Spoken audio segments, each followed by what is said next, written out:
तुझ सा लहरों में बह लेता, तुझ सा लहरों में बह लेता तो सत्ता मैं भी गढ़ लेता। ईमान बेचता चलता तो मैं भी महलों में रह लेता। ईमान बेचता चलता तो मैं भी महलों में रह लेता।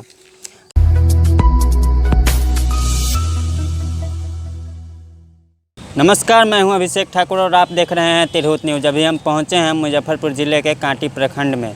यहां पे हमारे पीछे देख रहे होंगे एक प्रतिमा है। इनका नाम वंदनीय यमुना प्रसाद त्रिपाठी है। इनका जो जीवनी था वो बहुत ही संघर्षों से भरा हुआ था। इन्होंने स्वतंत्रता सेनानी का काम किया है, देश को आज़ाद कराने का काम किया है और उनका जो संघर्ष था वो अपने आप में एक उदाहरण के तौर पे कहें तो वह अपने आप में बहुत ही दुर्लभ जीवनी था इनका। और इन्होंने जो कार्य किया है देश के लिए, अपने खास करके कांटी, मुजफ्फरपुर और बिहार को के लिए, वह अपने आप में अतुलनीय था। और उनकी जीवनी को हम कुछ पहलू को आपको दिखाएंगे और उनके आवास पर भी लेकर चलेंगे, जो कि उनका पैतृक आवास पास में ही है।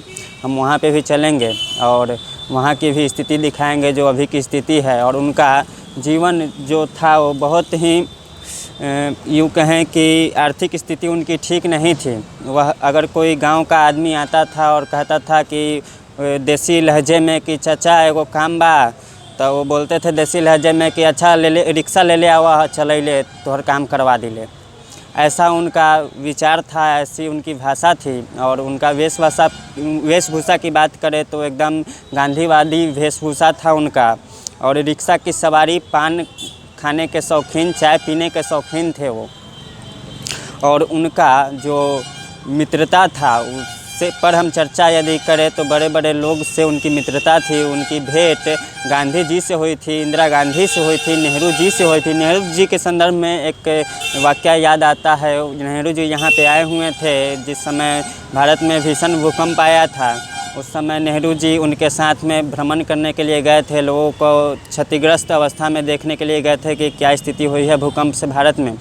और यहाँ पे आए हुए थे तो उनके साथ कोई नेता जाने के लिए तैयार नहीं थे, तो एक ही नाम सुझाया गया, वो नाम था यमुना प्रसाद त्रिपाठी। वो साथ में गए हुए थे और नेहरू जी बात बात पे क्रोधित हो जाते थे कि त्रिपाठी जी कितना समय लगेगा पहुंचने में, तो वह बात को टाल देते थे कि भूकंप में सड़क क्षतिग्रस्त हो गई है जिस कारण से हमें डाइवर्सन वाले मार्ग से जाना पड़ता है।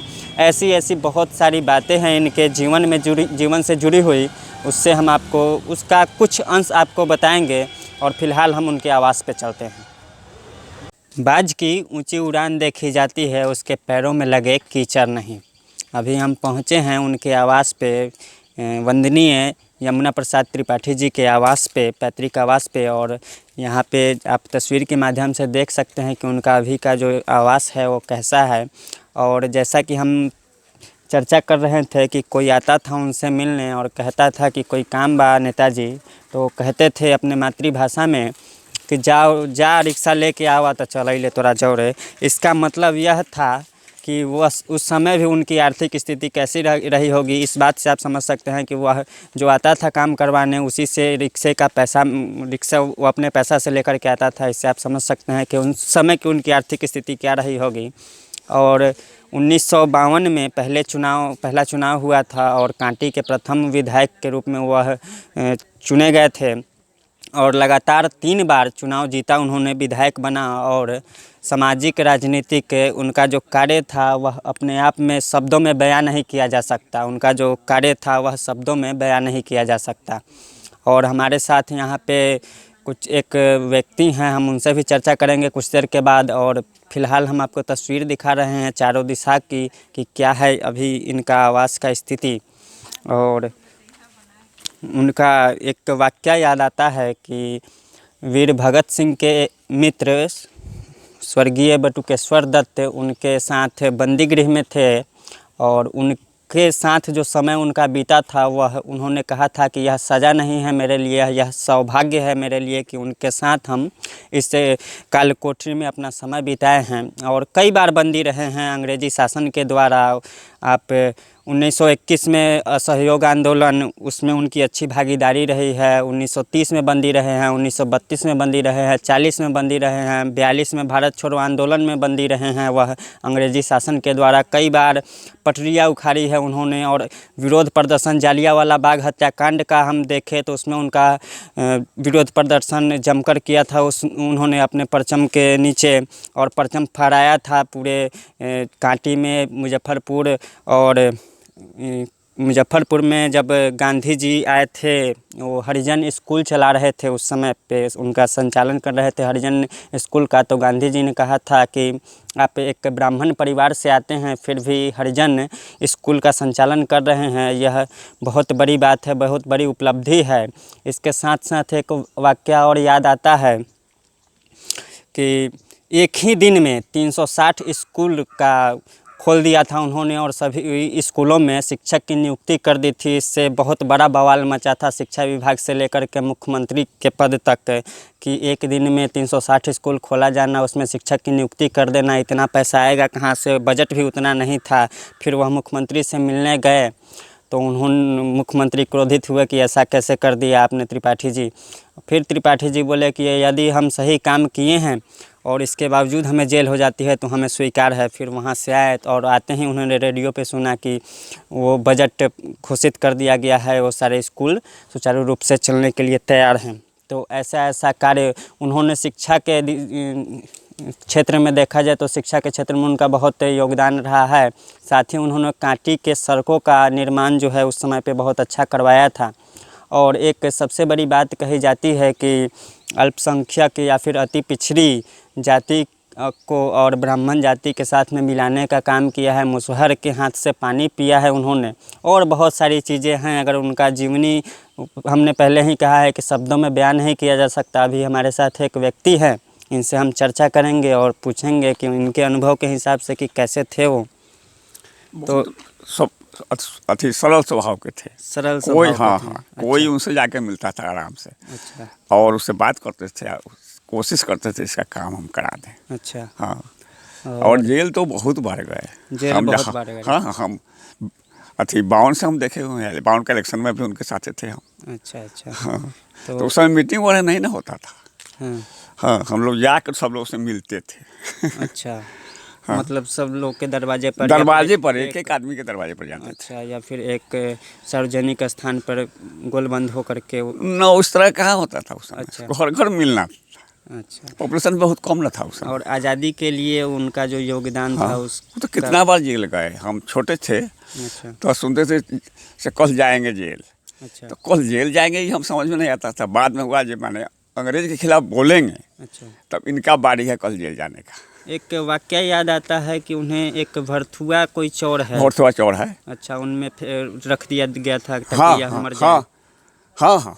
अच्छा। बहुत सताया गया लेकिन वो डिगे नहीं। भरथुआ का चौर जो है उनमें इनको छोड़ दिया था बिना वस्त्र के। हाँ, ताकि ठंड से ठिठुर करके मर जाए वह। फिर भी वहाँ से निकल करके उसके बाद अस्वस्थ भी हो गए थे शायद। कुछ दिन अस्वस्थ हो गए थे, फिर से वो खड़े हुए और लड़ा। हाँ।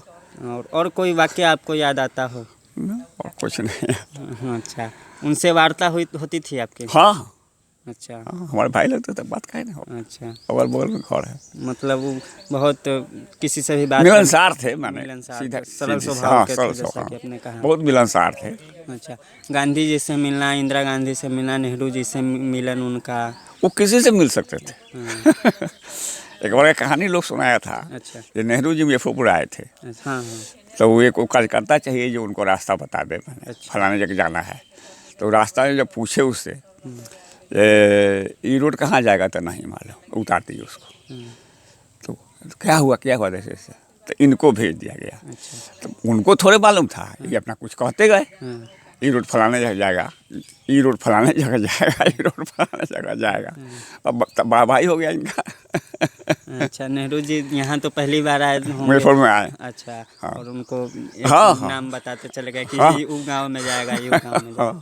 तो यह काफ़ी और तीक्ष्ण बुद्धि इसको हाँ बहुत तेज बुद्धि के थे। हाँ कद में मतलब कैसे थे वो? कद में थोड़ा सा मोटे और ज़्यादा लंबाई नहीं था भाई, नाटा नहीं थे। वस्त्र कैसा धारण? धोती कुर्ता। धोती कुर्ता। हाँ बस सब दिन धोती कुर्ता। बाद में एक छड़ी। हाँ प्रतिमा लग रहा है उनका, कैसा हाँ लग रहा है कांटी में। आपको? कैसा लग रहा है कि प्रतिमा ये बहुत खुशी इतने की बात सालों है। के बाद? बहुत हाँ बहुत। आप नहीं चाहते कि उनका प्रतिमा जो जिन जैसा योगदान उनका रहा है हाँ बिहार स्तर पे उनका प्रतिमा होना चाहिए? हाँ ये तो होना चाहिए। क्या? हाँ और उनकी जैसा कि कहा कि उनकी कहानी, उनका जो जीवनी है वह शब्दों में बयान नहीं किया जा सकता, ऐसा उनका विचारधारा था, वैसा उनका जीवनी था। और याद आता है कि वाकया तो बहुत याद आता है, लेकिन उसमें से कुछ पहलू हम आपके सामने रखना चाहते हैं और आपका भी समय हम ज़्यादा नहीं लेना चाहेंगे। कि एक बार एक व्यक्ति से उनका मिलना हुआ था, तो वो बोले थे कि ये नन्हकी एने आओ, इस लहजे में बुलाया था और बोला था कि राजनीति इतना सरल नहीं है, सिर पर बर्फ़ का सीली रखना होगा और पैरों में ज्वाला का ध्यान रखना होगा कि पैरों में कितना तपन है और सिर पर बर्फ़ की सिली है। इसका अर्थ होता है कि आपका जो विचार है, आप जिस जैसे बात करते हैं वह काफ़ी सरल होना चाहिए और क्रोधित नहीं होना चाहिए। कोई भी काम को करने का जो सलीका था उनका अपने आप में एक अलग था, अलग विचारधारा था उनका, जिसके कारण लोग उनसे जुड़ते थे। आप देख रहे थे तिरहुत न्यूज़, मैं था आपके साथ अभिषेक ठाकुर। नमस्कार।